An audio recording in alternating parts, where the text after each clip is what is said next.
Good evening, everybody. As you've seen by now, this isn't a normal convention. It's not a normal time. So tonight, I want to talk as plainly as I can about the stakes in this election. Because what we do these next 76 days will echo through generations to come. I'm in Philadelphia, where our Constitution was drafted and signed. It wasn't a perfect document. It allowed for the inhumanity of slavery and failed to guarantee women, and even men who didn't own property, the right to participate in the political process. But embedded in this document was a North Star that would guide future generations. A system of representative government, a democracy, through which we could better realize our highest ideals. Through civil war and bitter struggles, we improved this Constitution to include the voices of those who'd once been left out. And gradually, we made this country more just and more equal and more free. The one constitutional office elected by all of the people is the presidency. So at a minimum, we should expect a president to feel a sense of responsibility for the safety and welfare of all 330 million of us, regardless of what we look like, how we worship, who we love, how much money we have, or who we voted for. But we should also expect a president to be the custodian of this democracy. We should expect that regardless of ego, ambition, or political beliefs, the president will preserve, protect, and defend the freedoms and ideals that so many Americans marched for, went to jail for, fought for, and died for. I have sat in the Oval Office with both of the men who are running for president. I never expected that my successor would embrace my vision or continue my policies. I did hope, for the sake of our country, that Donald Trump might show some interest in taking the job seriously. That he might come to feel the weight of the office and discover some reverence for the democracy that had been placed in his care. But he never did. For close to 4 years now, he has shown no interest in putting in the work. No interest in finding common ground. No interest in using the awesome power of his office to help anyone but himself and his friends. No interest in treating the presidency as anything but one more reality show that he can use to get the attention he craves. Donald Trump hasn't grown into the job because he can't. And the consequences of that failure are severe. 170,000 Americans dead. Millions of jobs gone, while those at the top take in more than ever. Our worst impulses unleashed. Our proud reputation around the world badly diminished. And our democratic institutions threatened like never before. Now, I know that in times as polarized as these, most of you have already made up your mind. But maybe you're still not sure which candidate you'll vote for, or whether you'll vote at all. Maybe you're tired of the direction we're headed, but you can't see a better path yet. Or you just don't know enough about the person who wants to lead us there. So let me tell you about my friend, Joe Biden. 12 years ago, when I began my search for a vice president, I didn't know I'd end up finding a brother.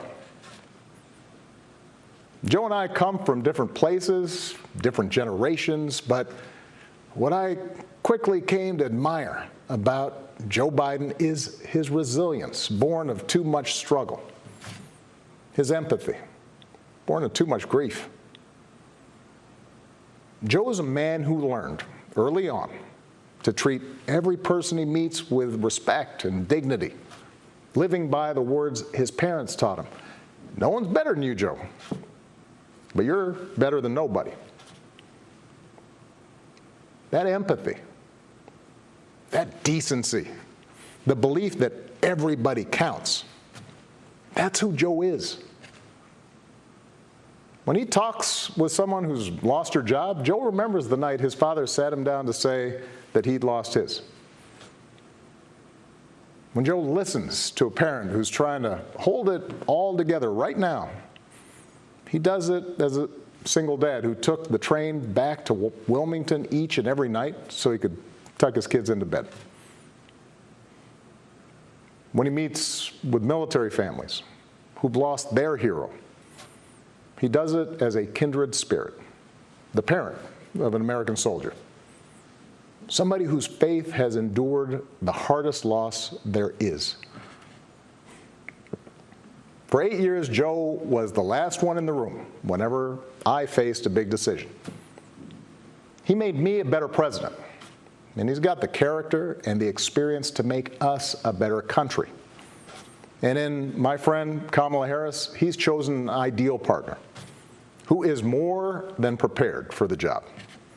Someone who knows what it's like to overcome barriers and who's made a career fighting to help others live out their own American dream.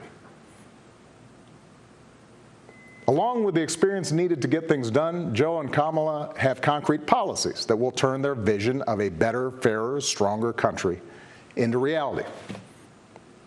They will get this pandemic under control, like Joe did when he helped me manage H1N1 and prevent an Ebola outbreak from reaching our shores. They'll expand health care to more Americans, like Joe and I did 10 years ago, when he helped craft the Affordable Care Act and nail down the votes to make it the law. They'll rescue the economy, like Joe helped me do after the Great Recession. I asked him to manage the Recovery Act, which jump-started the longest stretch of job growth in history. And he sees this moment now, not as a chance to get back to where we were, but to make long overdue changes so that our economy actually makes life a little easier for everybody. Whether it's the waitress trying to raise a kid on her own, or the shift worker always on the edge of getting laid off, or the student figuring out how to pay for next semester's classes. Joe and Kamala will restore our standing in the world. And as we've learned from this pandemic, that matters. Joe knows the world, and the world knows him. He knows that our true strength comes from setting an example that the world wants to follow. A nation that stands with democracy, not dictators. A nation that can inspire and mobilize others to overcome threats like climate change and terrorism, poverty and disease. But more than anything, what I know about Joe, what I know about Kamala, is that they actually care about every American, and that they care deeply about this democracy. They believe that in a democracy, the right to vote is sacred, and we should be making it easier for people to cast their ballots, not harder. They believe that no one, including the president, is above the law, and that no public official, including the president, should use their office to enrich themselves or their supporters. They understand that in this democracy, the commander-in-chief does not use the men and women of our military who are willing to risk everything to protect our nation as political props to deploy against peaceful protesters on our own soil. They understand that political opponents aren't un-American just because they disagree with you. A free press isn't the enemy, but the way we hold officials accountable. That our ability to work together to solve big problems like a pandemic depend on a fidelity to facts and science and logic, and not just making stuff up. None of this should be controversial. These shouldn't be Republican principles or Democratic principles. They are American principles. But at this moment, this president and those who enable him have shown they don't believe in these things. Tonight, I'm asking you to believe in Joe and Kamala's ability to lead this country out of these dark times and build it back better. But here's the thing. No single American can fix this country alone. Not even a president. Democracy was never meant to be transactional. You give me your vote, I make everything better. It requires an active and informed citizenry. So I'm also asking you to believe in your own ability, to embrace your own responsibility as citizens, to make sure that the basic tenets of our democracy endure. Because that's what's at stake right now.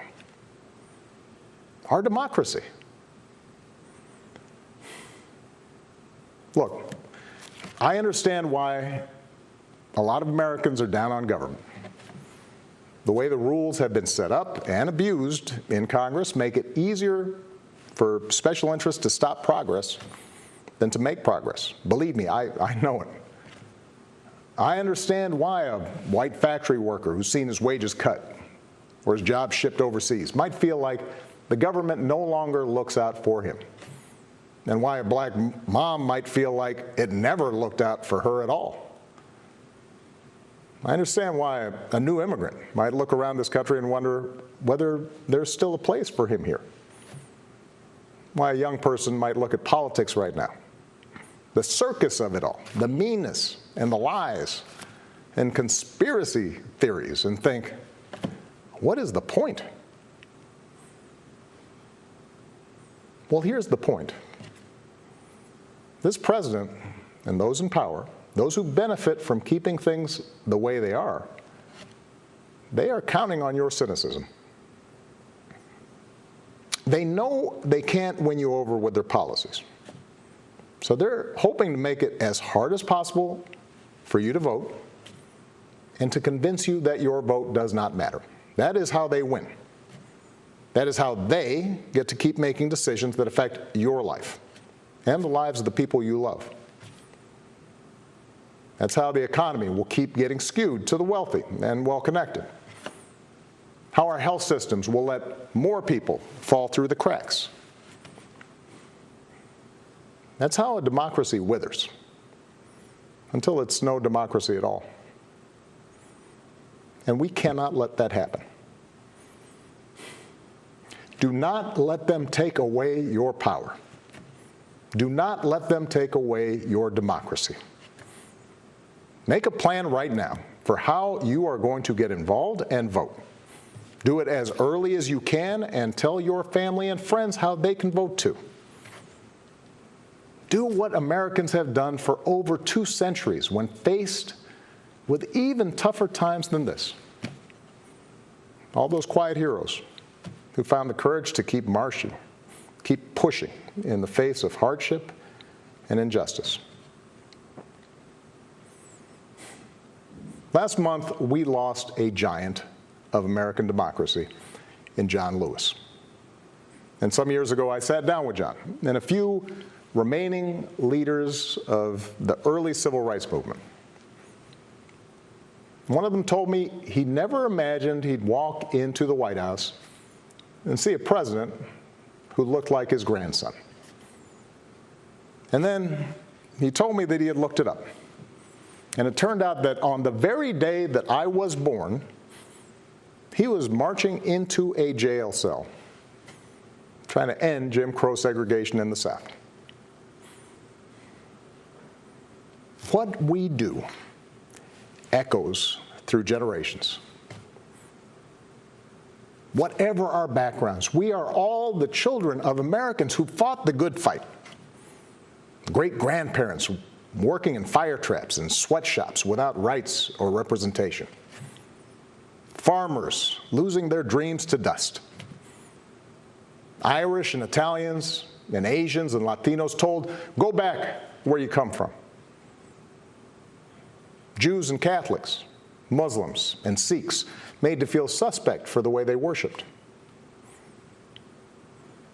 Black Americans chained and whipped and hanged, spit on for trying to sit at lunch counters, beaten for trying to vote. If anyone had a right to believe that this democracy did not work and could not work, it was those Americans, our ancestors.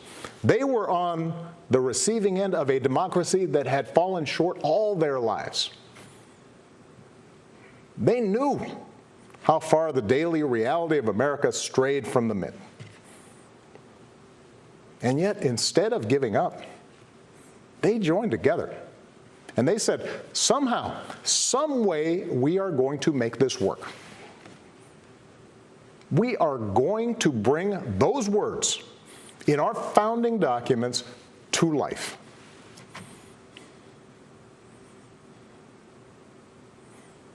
I have seen that same spirit rising these past few years.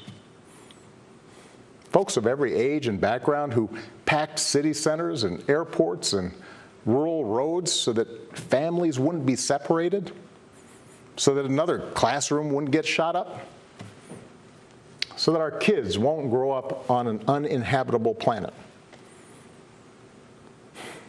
Americans of all races joining together to declare, in the face of injustice and brutality at the hands of the state, that Black lives matter. No more, but no less.